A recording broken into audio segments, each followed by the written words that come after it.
삼성 망하면은 나라 망한다 그랬다. 여러분 대마불사다 기다려보시오 그러는데, 그러니까 이 부분을 제가 꼭 말씀드리고 싶어요. 이게 뭐냐 그러면은, 그러니까 우리 이제 많은 분들이 이제 이 얘기 하죠. 옛날부터 말씀드린 거예요. 주가가 떨어지면 무슨 일이 발생하느냐 이겁니다. 주가가 떨어지면 무슨 일이 발생하는데, 주가가 떨어지면 뭔 일이 발생하는데, 주가가 떨어지면 회사가 망하냐? 회사 안 망해요. 주가가 떨어지면 주주가 망해요. 회사는 아무런 영향이 없어요. 회사는 그대로예요. 주주가 망하는 거예요. 주가가 빠지면. 그래서 이 부분을 보시면은 이게 맨날 그 얘기합니다. 아, 주가 빠지면 어떡해요? 상폐되면 어떡해요? 상폐돼도 회사는 그대로예요. 상폐돼도. 상장 폐지가 회사의 끝을 말하는 게 아닙니다. 보통은 회사가 망해서 상장 폐지로 가니까 상장 폐지되면 회사가 망한다라고 생각을 하지. 그런데 일부러 고의 상폐를 시킬 수도 있고요. 자진 상폐를 시킬 수도 있어. 고의 상폐 어떻게 시켜요? 사업 보고서 안 내면 고의 상폐야. 자진 상폐 되는 거야 그냥. 회사 돈 잘 버는데 그거에 대한 회계감사 보고서 안 내. 그러면 상폐 심사 들어가요. 상폐 받는 거야. 나중에 회사는 뭐 벌금 내고 뭐 이렇게 뭐 나중에 뭐 징계 먹고 하겠지만 그건 난주 문제고, 내야 되는 기간에 보고서를 안 낸다? 그럼 바로 상폐 심사 가는 겁니다. 그리고 주가가 빠지면은 이제 우려하는 걱정하는 건 뭐냐 그러면은, 주가가 과도하게 빠지잖아요. 그러니까 과거에 우리가 코로나 때처럼 주가가 이렇게 쭉 빠지면은 갑자기 여기서 공매도 금지를 딱 발표를 하죠. 더 빠지지 말라고 막 국민연금 기금 투입하고 공매도 금지해가지고 단기적으로 이게 수급 개선을 시키는 그런 부분을 만들어내는 경우가 많아요. 왜 그러냐 그러면은, 주가가 빠지면 주주가 망하는데 이 주주들 중에서 이 주주들이 뭘 쓴 경우가 있어요. 레버리지 쓴 경우가 있죠. 삼성전자 반대 매매를 걱정하고 있는 지금 이런 상황을 놓고 보시면은 레버리지를 걱정을 한다. 그럼 레버리지 걱정을 할 때 레버리지가 터지면 어떻게 돼요? 이게 어디에 영향을 미치냐? 금융 쪽, 신용 쪽을 영향을 미치고, 이 동네에 있는 소위 말하는 그 신용 상품에 영향을 미칩니다. 그리고 지금 주가가 많이 떨어지면은 대주주가 본인이 들고 있는 재산, 회사에 대한 대주주 주식에 대한 담보 대출을 받아 놓으면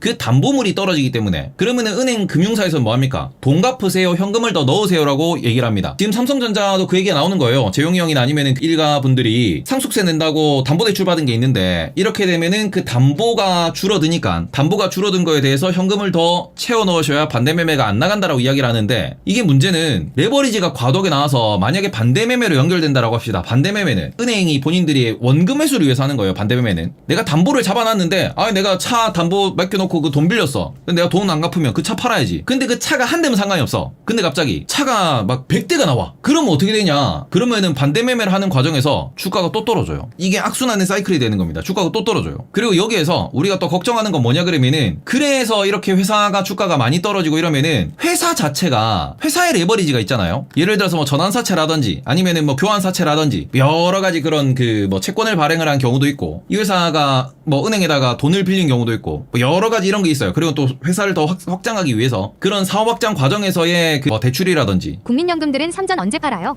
그냥 우리나라의 기율대로 샀다 팔았다 하는 걸로 알고 있습니다. 국민연금은. 그리고 국민연금에 대한 자본 동원을 지시하는 거는 우리나라의 그 보건복지부 쪽이에요. 근데 이런 부분에서 놓고 보시면 이 회사 레버리지도 나중에 문제가 될 수 있는 게, 이게 그 전환사채 채권 이쪽으로 이슈가 있는 그런 그 상황이라 그러면은, 그럼 이게 어떻게 되는 거예요? 그럼 이게 주가가 빠지면은 회사 내에 회계상의 문제가 생깁니다. 그 흑자부도 얘기도 간혹 나오는 게, 혹은 이게 경영권이 넘어간다라는 얘기가 간혹 나오는 게 요럴 때 있는 거예요. 반대 매매를 당해도 경영권이 넘어갈 수 있고, 뭐 사채 돈 빌려준 사람들의 이슈가 나오면은 그거가 또 연결될 수도 있는 거고, 그런 게 가끔 나올 수 있는 거다 라고 좀 보셨으면 좋겠습니다. 예.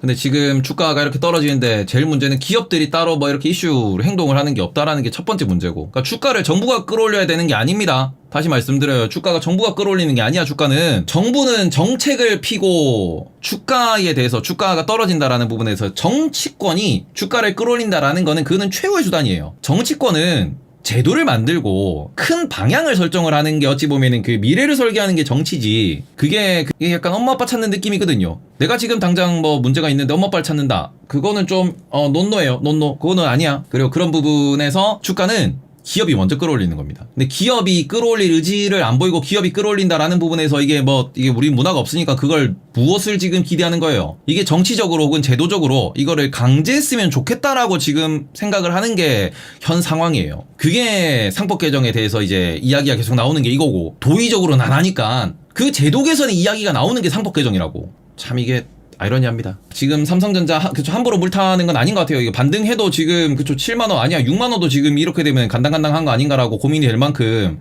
물타는 타이밍을 뭐 익절하는 타이밍을 탈출하는 타이밍을 잘 잡으셔야 돼요. 지금 개인 투자자들이 신규로 물리는 것도 분명히 존재하잖아. 삼성전자에는 이거 꼭 보셔야 돼. 삼성전자가 지금 이렇게 떨어지는 과정에서 이 과정에서 개인 투자자들이 다 물린 거잖아요. 이게 다 매몰리야 지금. 그러니 바닥 시그널도 우리가 잘 잡아야 되는 거고, 이게 뭐 그나마 오늘 옵션 만기 지나고 내일 올라가 주면은 좋다라고 볼 수는 있겠으나 오늘 아마 시가가 52,000원인가 해서 52,000원씩까지 52,000원씩까지 해서 이게 지금 이게 41,900원이 됐고 5만원 지지가 나온다라고 하더라도 그래서 반등 딱 하면은 개인 투자자 물량을 외국인이 다 받고 신규 매수자가 다 받고 올라가가지고 끌어올려야 되는데 그거 위로 많이 못 올라갈 수 있어요. 그러니까 지금 평단이 저도 6만원 중후반대인데 이렇게 되면은 물려있는 분들이 얼마나 물 타야 되는지 계산기를 잘 굴려야 돼요. 계산기를 잘 굴려야 돼. 내가 지금 여기서 물을 딱 탔어. 근데 만약에 45,000원까지 빠져. 그때 내가 더 물 탈 수 있느냐에 대한 그런 전략적인 접근이 돼야 됩니다. 지금 모두가 삼성전자에 물려있기 때문에 그러면 그런 전략적 접근을 얼마나 잘하고 얼마나 많이 참고 좀 더 깊이 있게 확인하고 접근하냐에 따라 가지고 여기서 익절하고 나가느냐 여기서 손절하고 나가느냐 물려서 아무것도 못하느냐 결정이 되는 거예요. 지금 오늘 아침에도 장마치고 외국인이 샀냐 안 샀냐 확인하고 들어가셔도 안 늦다라고 말씀을 드렸고 계속 그 말씀을 드리고 내일도 확인하셔야 돼요. 내일도 장마치고 외국인이 삼전일주도 없는 사람은 매일 1주씩 들어갈 타이밍일까요? 굳이 들어갈 이유가 뭐가 있어요? 삼성전자에 지금? 굳이? 굳이? 아까 전에도 국채랑 비교해서 말씀드렸는데 굳이? 물려있는 사람 기준으로 말씀드리는 거예요. 물려있는 사람 기준으로 말씀드리는 거예요. 지금 이게 매물대가 점점 많이 쌓이기 때문에 이게 반등했을 때 개인이 많이 물려있으면 반등이 안 세요. 기관 외국인이 환장할 만큼 좋은 호재가 안 나오는 이상에는 이게 한 방에 쫙 못 올라간다고. 그러니 그렇게 되면은 내가 이거를 만약에 단기적으로 뭔가 처리해야 된다라고 하면은 진짜 그냥 5년 10년 보고 장투하실 분은 냅두셔도 돼.